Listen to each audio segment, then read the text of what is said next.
Welcome to Meet the CIO, a new career-oriented interview series presented by the IT Executives Council.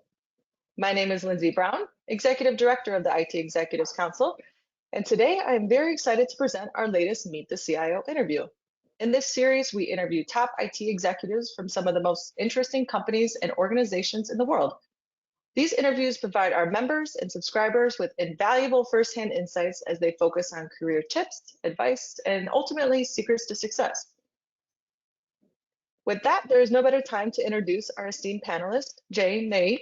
Jay is Chief Information Officer at Elior North America with more than 23 years of experience working within global organizations in the technology, logistics, and supply chain functions. Jay's passion for technology, strong business acumen, and collaborative approach have produced a proven record of developing solutions, improving visibility and tracking, and increasing accountability within technology teams. She has a history of adding value and improving net profits for organizations by improving operational efficiencies and restructuring policies and procedures where needed while maintaining a strong focus on customer service. Jay, welcome and thanks so much for joining us today. I'll let you share a little bit about your current role and background before we get to the Q&A today. Absolutely, Lindsay. Thank you for having me. It's a pleasure. Again, I'm Jay Nayak. I am the CIO here at Elior North America. As you may know, Elior North America is one of the nation's largest contract food services company. We have about 16,000 plus team members. We have 2,100 client locations. We serve food in 5 different market sectors: healthcare and senior living, corrections, dining and events, community meals, and education. Our teams provide thousands of nutritious meals every day across the schools, the universities, museums, county jails, hospitals, senior centers, and then lots of corporate headquarters and more. So as you can see, it's a very diverse portfolio.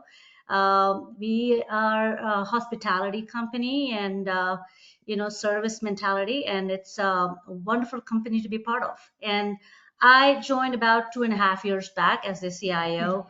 As you mentioned, I came from various different industries. I've been in retail. I've been in manufacturing. A small stint at a personal level. Me and my husband, we used to have a franchise for a poke restaurant, so I had a little bit of the stint of the food services as well. So, absolutely enjoy what I do from a technology standpoint. Started as a developer many, many years back. And, I've enjoyed learning the different industries, but it's definitely been a lot of fun in the last couple of years working for Elior North America. Great. Now, thanks for sharing that background with our viewers. So we'll get right to our Q&A session. You did mention you started as a developer, so maybe just expanding on that. What inspired you to pursue a career in information technology? It is actually a very interesting question. I had to actually think about it a little bit. Like I mentioned, I started as a developer, so I wouldn't say, I have a bachelor's in computer science. Of course, I started off my journey there. But what fascinated me as I started my career in that was it's simple things like, like I said, I'm a developer. I started writing code. It was fascinating to see the computer do something so complex that take humans, hours, days, even weeks into split seconds. So I thought that was very fascinating. I know the things that excite me, right? But what was interesting is over time, I realized that the power of technology, you can truly leverage it to make, complement what we humans do to make our lives better. I mean, I know we can't live without our phones today, but it's fascinating what it can do. Where my journey progressed, I think, is what I found was while technology is so intriguing and amazing, it frustrates some people, right? It can be confusing to them, sometimes frustrating. It can be negative if not done right.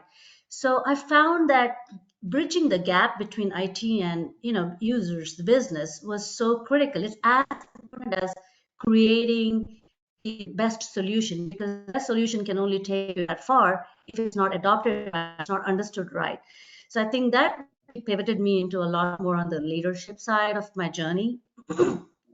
But um, it's fascinating for me because I can take the power of technology that brings to make life easier from our, even at Elior North America, how can I make our operators' lives better? How can we help our customer experience get better, right? Using technology. It's so fascinating for me. So I think it's really my appreciation for technology, my passion for solving business problem, and really helping our business partners find the value with technology. I think that's all that has made it a very fulfilling choice of career for me. Absolutely. Now, you did mention that you have Elior North America has 16,000 team members, so I'm sure the roles and responsibilities have been increasing for you, right? But what do you think the roles and responsibilities of a CIO and how has that changed over time in your career?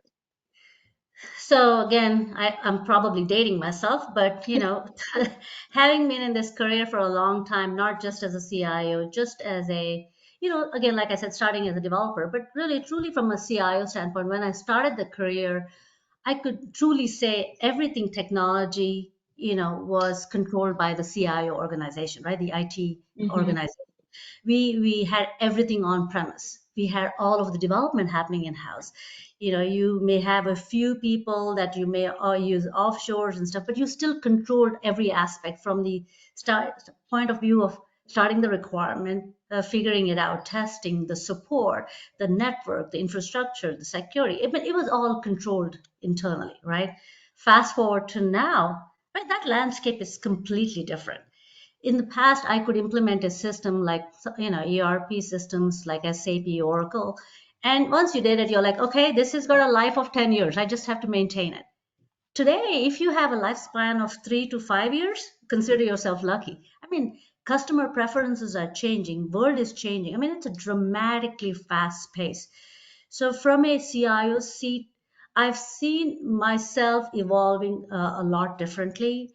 I find, not that I didn't read before, but I find that information that was relevant yesterday may not be relevant today. The pace is changing, so you have to be learning a lot faster pace. You have to understand how it all fits together. I mean, think about even systems where I used to have everything internally with one or two applications maintaining everything else, right? Hmm. Now everything is out in the cloud. So you are thinking about this hybrid software support where you have every company has its own culture. Where you had your own culture, now you're managing these different vendors with different cultures, viewpoints, standards. So you're building out this much more diverse and wide range team that you're managing, right? Then you're looking at from everything internally managed to what I call more a connected environment. And then let's not even talk about cybersecurity, the risks. You have to manage that. I mean, you're not managing something which is so controlled in your control. You're managing vendors. You're never really sure, do they have the same level of controls, right? What are they doing? Contract management, ensuring that they are truly well connected. They have the same levels of expectations we have. So you're really thinking about a lot of those things. So you become, what I would say is, an SCIO is now probably more of a leader of a digital business unit.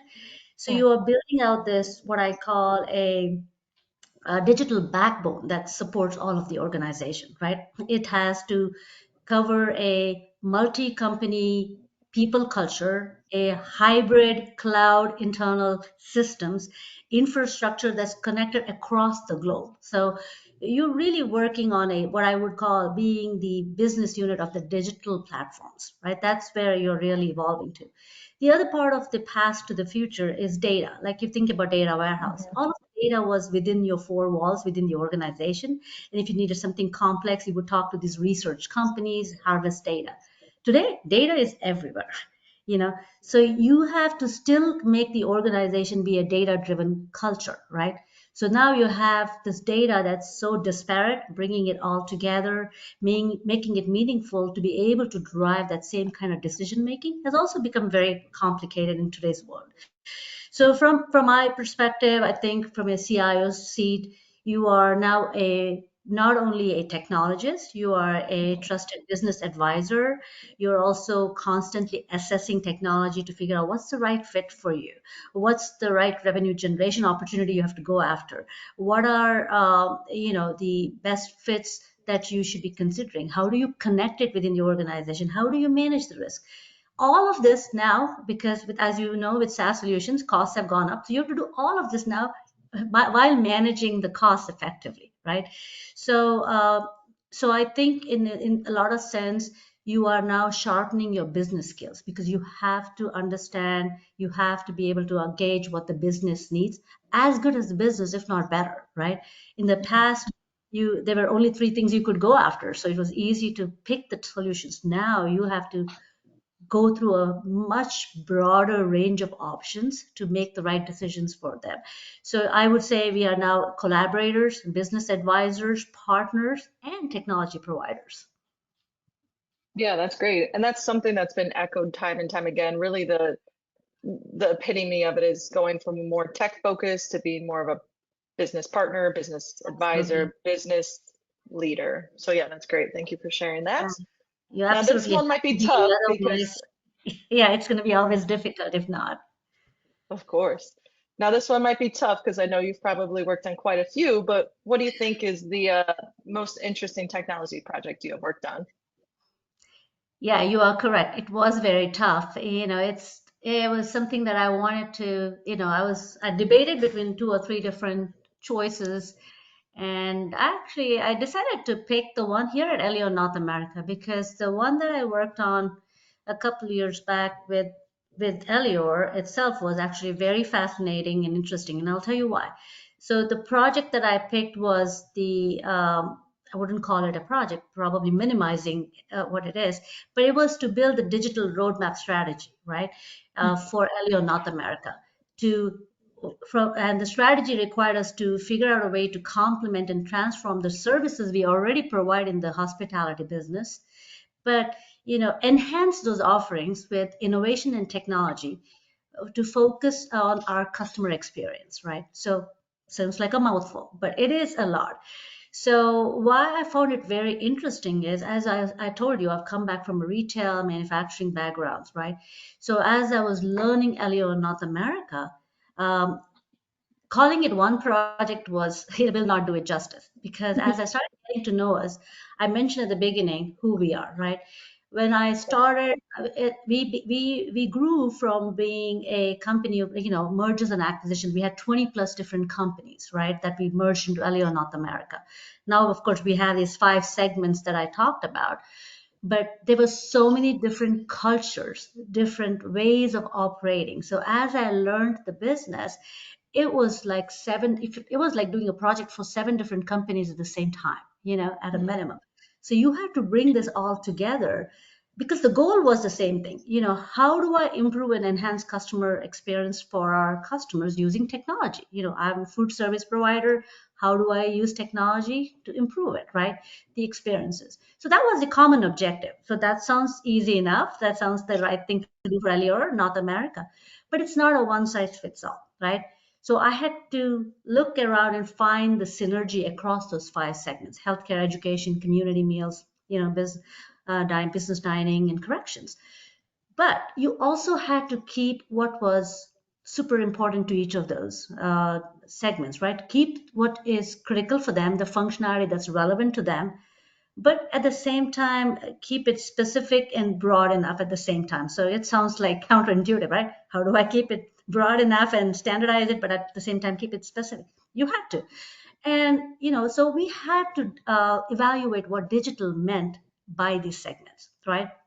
What does changing customer behavior mean? What is rethinking customer engagement means? How do I leverage this to enhance the offering and the customer experience, right? And then how do I measure that customer success? So it wasn't just a matter of saying, okay, this is what I'm going to do for my customers. It was also changing our employees' processes and tools, right? We as our operators, how do we deliver the services? It's not just about how do you receive it, how do I deliver it? So employee processes and tools also had to be enhanced to really provide that customer success, right? So I'll use a very simple example. Seems like a lot of things to order ahead. Seems simple enough. Oh, okay, I can order ahead. Mhm. But it's not. Like I can order from a table. I can have a standalone kiosk. I can do it from the comfort of my home. Or maybe I just want it delivered. I want it delivered home. I want it delivered at the lockers, right? Or maybe I just want it prepared to order while I'm ready for pickup, right? So there's so many things. So order ahead, like defining even something simple like that. So it's like, I can make a common mistake saying, oh, that's easy. I'll do that. But there's so much. So, and that's just one facet of a Mhm. digital, right? So that is something which has been very interesting to build out, which, in the last year and a half, I've been building it out. But I would never call it done because, as I mentioned at the beginning, in technology changes every day. So it's constantly being reviewed, revived, and enhanced at all times. But it's been a very fascinating project to work on. Yeah, that's great. And I agree. I don't know if the word project does that justice, but an entire digital roadmap strategy. All right, great. Now, specific to your career, what do you think have been the most significant keys to your success? Uh, For me, honestly, I believe first and foremost, taking the time to get to know my customers, listening to them, has really helped me and my team be successful. At the end of the day, or the heart of it all, I am a support organization. Providing the right support is so critical. So strategy, is absolutely step one. But if I don't understand my customers, the delivery can be flawed, right? So understanding and building it to their needs is so critical. So it focuses for me, well, there's a strategy, building it around a focus on great customer service, understanding the experience, then complement with a foundation built on trust and shared values. For me, this is very key to building the right successful partnership. And I mentioned it before about being a trusted advisor. To build that, be the trusted advisor, you have to build that trust first, right? And so building that, the bond is very critical. The second thing, I also believe creating a team of high functioning team is critical, but they have to believe in and share the same values and ethics, right? So for us to work as a team, you have to operate under the same core values. So the people and the culture is extremely important to me, because it's all critical in being able to deliver successful outcomes, but it's also in the long term results, right?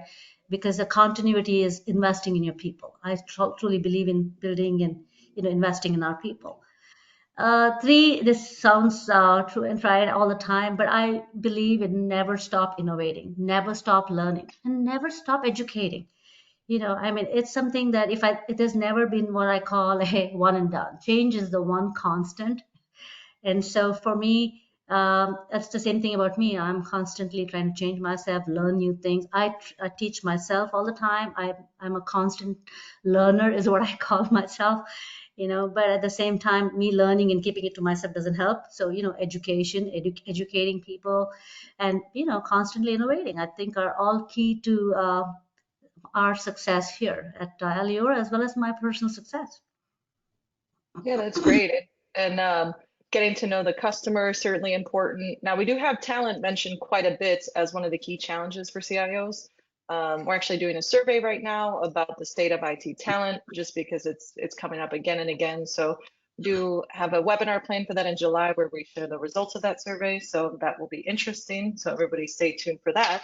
But yeah, with talent, it's the recruitment, it's the retention.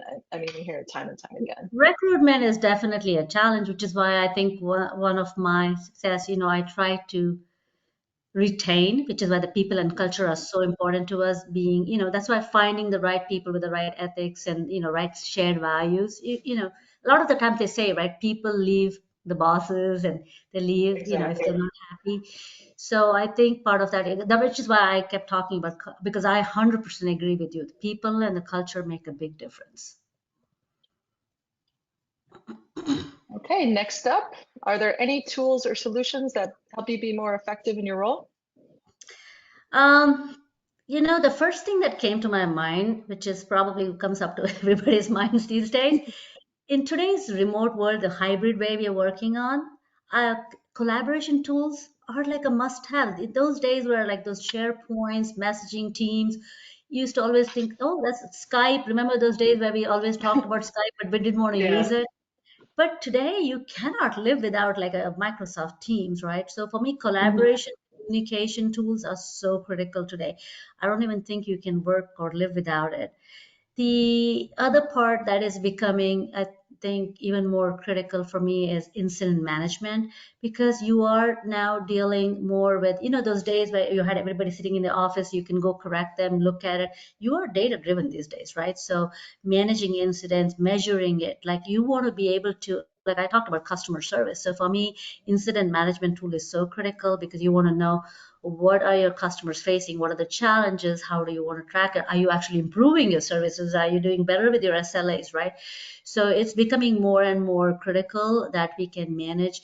And my incident management tool is much more broader, things like I also like to keep track of my assets and audits and stuff. There's everything, because you're managing in a closed building to a pretty much remote environment. So I think it's becoming more and more critical for us.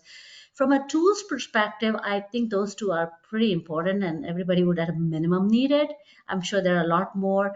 But what I do want to track along with it is what I would call frameworks. And I know you didn't ask me about frameworks, but I think it fits into the solutions question you're asking. For me, I feel like the frameworks are equally important, and I'll pick two today. One is what I would call project and business process governance. As you're building and developing this out, I find that it's becoming. I've always been a strong believer in project management, but it's becoming tougher because you have remote. Most of these projects are now being. I just came out of an implementation where I would not have believed this. 10 years back, where we implemented with most of the consultants being remote, right? So Mm. being able to constantly see things, track things, be able to manage it remotely. So you have to have a really good start with a base business process documentation or the requirements, right? So business process governance and the project management governance, I think is going to be extremely critical. So you can really track so you're not overspending, misspending, getting projects out of track. I think it's going to be extremely critical that you have that.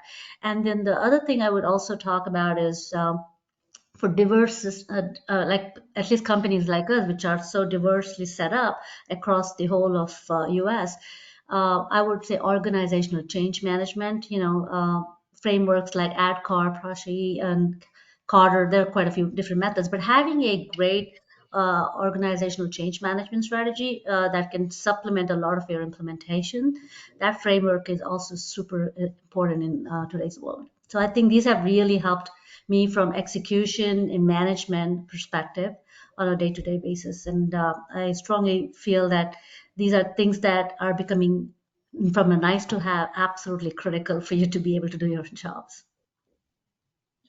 Wonderful. Well, yeah, thanks for sharing those tools and frameworks. I know those will be valuable for everybody.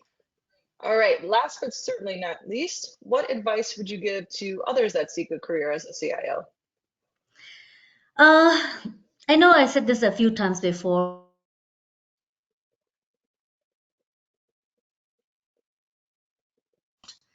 I still think there's a lot of value for a person in a CIO role coming from a technology background. I know there's always this debate that went through for a while there. Should you become a business person, come from a business background, or should you come from a technology background? I was lucky enough that I had a one of my bosses trusted enough to give me, transportation and um, vendor compliance and a couple of other business side of things. So I was actually able to walk in their shoes to really learn. So I got a flavor of what it is to be on the business side. But why I say that is, if you didn't have a chance to do it, figure out a way to put yourself a walk in your customer shoes, right? It's going to be critical, because if you came from a technology background, uh, take the time to learn what the business needs, walk in their shoes. That's going to be super important in today's world. That will, because yes, But I think if you can do that and come from a technology background, I think it'll be fantastic, because you also, I mentioned it, you're constantly evaluating new things, right? New technology, and that so technologist does a really good job of it because you think like that, right? So I think it's a great power to have that, but it's not either or. It's a combination of both. You need to be business savvy because you're a business advisor, but you should also be a technologist, right? You're constantly evaluating, ideating, and you're also the head cheerleader for helping, you know, show the value of all of this technology, right? You're helping them with better adoption. You're helping them appreciate technology better. So you really have to be able to do both. So, which is why I would say, think soft skills. I know it's not to minimize it, but it's absolutely important. Communication, right?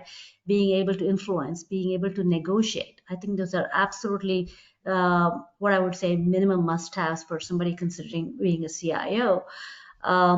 The other things that I like to personally do, which I think will be also helpful, is while I read a lot, try to understand a lot, there's so much information. Have a strong network of peers that you can share ideas with, brainstorm with, thought sharing. It's very critical because that can really help you make some um, informed decisions, which is going to be extremely critical as well, because you have so much information at your fingertip. Today, our customers are so much more educated and so much more savvy with technology than they were in the past, right? But they still will turn to you for advice because they look at you to be able to go through all that confusion. So be prepared to constantly keep up with the trends. Don't be looking, see what's relevant to your industry, see what changes are coming in, look around the corner, look at new fascinating ideas being thought about, because those are the things that we should always be ahead of the business will always be learning about the right now, but you have to be always keeping up with the trends, because when they do come to you, you have to be able to at least have an opinion about it, or be able to help them, guide them through it. um, and then I think it's really it's going to be crucial as your advisor and a strategist that you are really understanding what's key for your business, right? So keep up not just with technology, keep up with your industry news. That's so critical, because you have to be able to apply what you know to where you are. The relevancy is so different by industry. So it's absolutely understanding your industry is as critical as understanding technology for your industry. So, and I do separate those out. So I think those are, I think, really things to watch out for as you consider, a career in now as a CIO. That's great. Well, I enjoyed learning more about your background, all of your advice about Elior North America. I really like their mission, so that was great.